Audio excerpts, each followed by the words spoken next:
Myself Piyush Jalani, working as assistant professor in Biyani Group of Colleges. Today we are going to discuss about the recording of transaction. Accounts में किसी भी financial transaction को record करने के लिए सबसे पहले उसको अपनी बुक्स में एंटर करवाया जाता है, जिसको बोलते हैं रिकॉर्डिंग ऑफ ट्रांजेक्शन. हम recording of transaction first step है किसी भी अकाउंटिंग ट्रांजेक्शन को बिजनेस में रिकॉर्ड करने की. रिकॉर्ड करने के बाद में उसको क्लासीफाई किया जाता है, यानी कि हम उसको लेजर में लिखते हैं. उसके बाद में उसको हम समराइज करते हैं, यानी कि उसको ट्रायल बैलेंस बनाते हैं. देन उसका एनालिसिस यानी कि फाइनल अकाउंट्स प्रिपेयर करते हैं और उसके बाद में उसको रिपोर्टिंग करते हैं. रिकॉर्डिंग ऑफ ट्रांजेक्शन का मतलब है बुक्स के अंदर अपने किसी भी फाइनेंशियल ट्रांजेक्शन को सबसे पहले एंटर करना या लिखना. लिखने के लिए उसको बोलते हैं प्राइमरी रिकॉर्डिंग.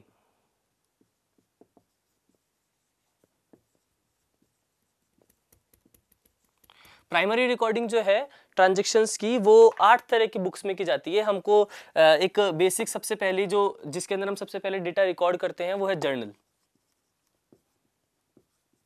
जर्नल लेकिन सिर्फ एक ही बुक ऑफ रिकॉर्डिंग नहीं है जिसके अंदर हम ट्रांजैक्शन को रिकॉर्ड करते हैं. इसके अलावा 7 और ऐसी बुक्स हैं जिनके अंदर हम प्राइमरी डेटा को या प्राइमरी ट्रांजैक्शन को, फर्स्ट फाइनेंशियल ट्रांजैक्शन को सबसे पहली बार लिखते हैं. जर्नल के अलावा उसके अलावा जिसमें हम लिखते हैं वो है कैश बुक. उसके अलावा हम लिख सकते हैं परचेज बुक. इसके अलावा हो सकती है सेल्स बुक. परचेज के साथ होती है परचेज रिटर्न बुक.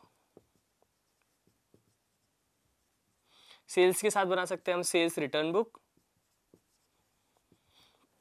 और इसके अलावा हम बनाते हैं bills receivable.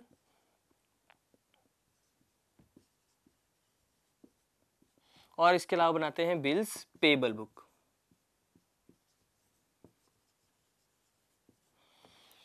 Bills receivable, bills payable book बनाते हैं. इस तरीके से 8 बुक 1 2 3 4 5 6 7 8 बुक्स जो है प्राइमरी ट्रांजैक्शन को यानी कि फर्स्ट टाइम फाइनेंशियल ट्रांजैक्शन को रिकॉर्ड करने के लिए हम काम में लेते हैं. जो मोस्ट इंपॉर्टेंट है वो जर्नल है. इसके अलावा इसकी बाकी सारी बुक्स को सब्सिडरी बुक्स भी कहा जाता है. सब्सिडरी बुक्स में अपन cash book, purchase book, purchase return book, sales return book, bills receivable, bills payable book अपन काम में ले सकते हैं. तो मैं एक एक करके आपको सारी बुक्स डिफाइन करता हूँ. जर्नल, सबसे पहले हम बात करेंगे जर्नल के बारे में. जर्नल क्या है? जर्नल भी एक ऐसी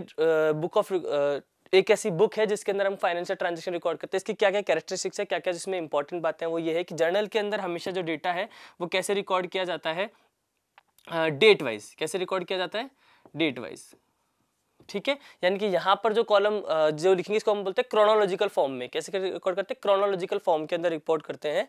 डेट वाइज डेटा को रिकॉर्ड किया जाता है, यानी कि सबसे इसका जो फॉर्मेट होता है, इसके फॉर्मेट में कॉलम्स होते हैं. मैं फॉर्मेट एक का बना के बताऊंगा. डेट सबसे पहला फॉर्मेट, फिर इसके बाद में पर्टिकुलर, इसके बाद में होता है LF, इसके बाद में होता है अमाउंट डेबिट का, और इसके बाद होता है अमाउंट क्रेडिट का.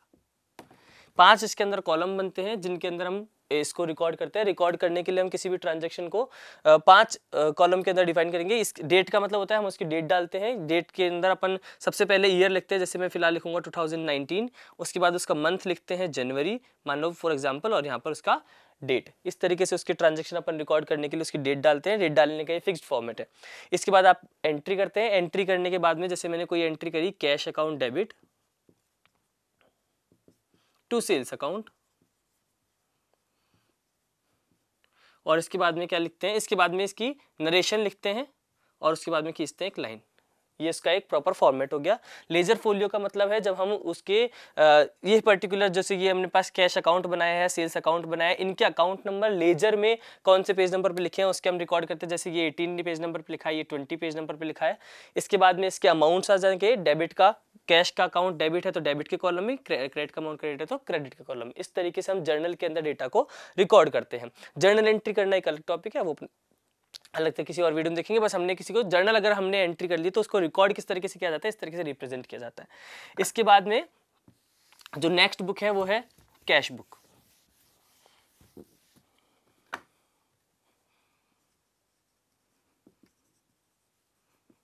अब मोस्ट इंपॉर्टेंट बात है कि जर्नल के अंदर कौन से ट्रांजैक्शन रिकॉर्ड किए जाएंगे, कैश बुक में कौन से ट्रांजैक्शन रिकॉर्ड किए जाएंगे। हम सारे तरह के ट्रांजैक्शंस को किसी कैरेक्टरिस्टिक्स के हिसाब से क्लासिफाई कर लेते हैं। जैसे कैश बुक के अंदर मैं सिर्फ उन ट्रांजैक्शंस को रिकॉर्ड करूंगा जिन ट्रांजैक्शन को सिर्फ कैश में किया गया है, यानी कि कैश में कोई भी ट्रांजैक्शन हुआ हो, हमने किसी भी तरीके से किसी को कैश पे किया है या किसी भी तरीके से कैश रिसीव किया है, वो सारे के सारे ट्रांजैक्शन कैश बुक के अंदर रिकॉर्ड किए जाएंगे। कैश बुक के अंदर सब तरह के ट्रांजैक्शन, चाहे वो कैपिटल नेचर के हो, चाहे वो रेवेन्यू नेचर के हो, चाहे वो किसी भी तरीके के ट्रांजैक्शन हो, कैश बुक के अंदर रिकॉर्ड किए जाएंगे अगर उसके अंदर कैश बिजनेस में आया है या कैश बिजनेस में गया है, यानी कैश अफेक्ट हुआ है। तो इसका फॉर्मेट हम देख लेते हैं। ये कैश बुक जो है वो 3 तरह से बनती है। Cash book 1 column cash book होती है, cash book 2 column cash book भी होती है, और cash book 3 column cash book भी होती है।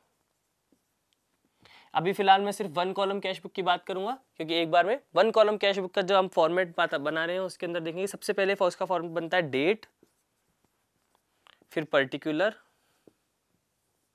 LF, amount, debit.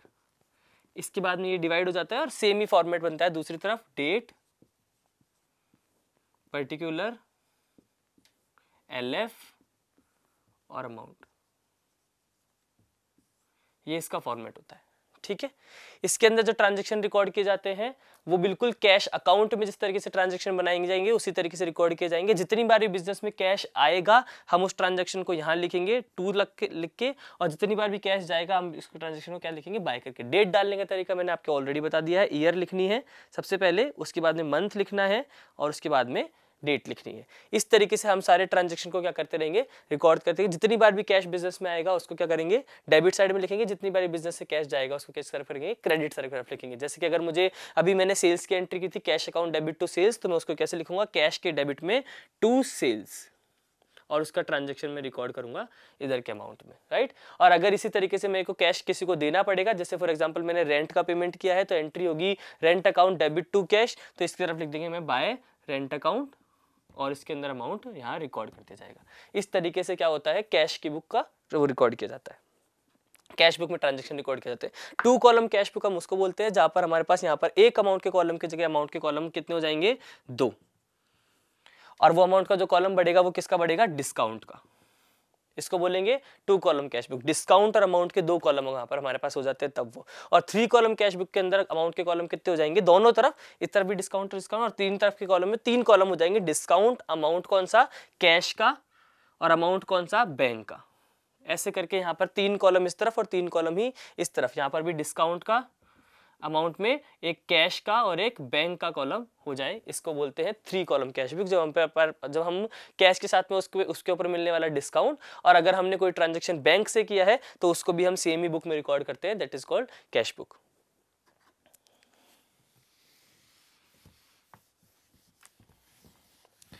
इसके बाद जो थर्ड बुक है वो है परचेज बुक।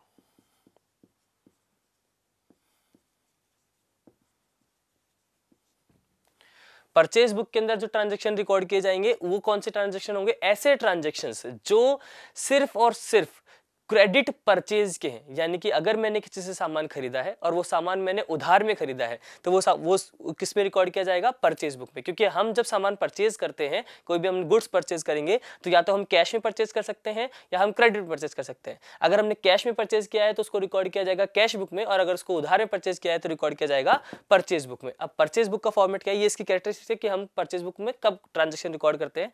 परचेज बुक का फॉर्मेट क्या है, इसका फॉर्मेट और भी ईजी है। इसके अंदर भी डेट के लिए सबसे पहला कॉलम बनता है, उसके बाद में पर्टिकुलर का, इसके बाद में इसमें भी एक इनवॉइस नंबर का कॉलम बनता है,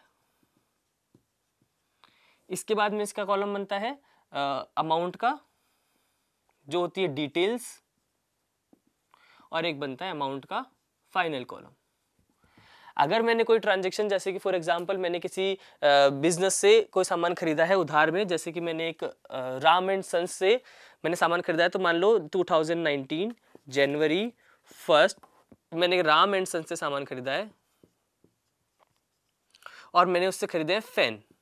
कितने फैन खरीदे हैं मैंने, 10 फैन खरीदे हैं at the rate of 50 each, तो कितने रुपीज हो गए, 500 रुपीज। ऐसे ही मैंने कूलर खरीदे हैं, 20 कूलर्स खरीदे हैं 50s, यानी कितने हो गए 1000 रुपीज़। तो डिटेल के कॉलम में क्या आएगा, डिफरेंट जो हमने हमारा सामान परचेज किया है उसकी डिफरेंट डिटेल्स आएगी, और उसका फाइनल अमाउंट उसके आउटसाइडर कॉलम में आएगा। इस तरीके से हम क्या करते हैं, परचेज के ट्रांजेक्शन रिकॉर्ड करते हैं। लेकिन ध्यान रखें कौन सा ट्रांजेक्शन, परचेज जो कौन सी की गई, क्रेडिट परचेज ओनली। इसी तरीके से हम क्या बात करेंगे परचेज के साथ में, परचेज रिटर्न बुक की। परचेज के साथ में कौन सी बुक की बात करें, परचेज रिटर्न बुक की। इसके फॉर्मेट में कोई डिफरेंस नहीं होता, फॉर्मेट इसका भी सेम तरीके से ही रहेगा। यहाँ पर भी हम डेट, पर्टिकुलर, इनवॉइस, अमाउंट की डिटेल रखेंगे। हमने जिस भी तरीके से सामान रखा है वो उस तरीके से रहेगा। बस यहाँ पर फर्क किस चीज का है, परचेज और परचेज बुक, परचेज रिटर्न में फर्क किस चीज का होगा, जब मैं पूरा टोटल लगाऊंगा हर ट्रांजेक्शन का, तो परचेज बुक में लिखा आएगा परचेज अकाउंट और डेबिट।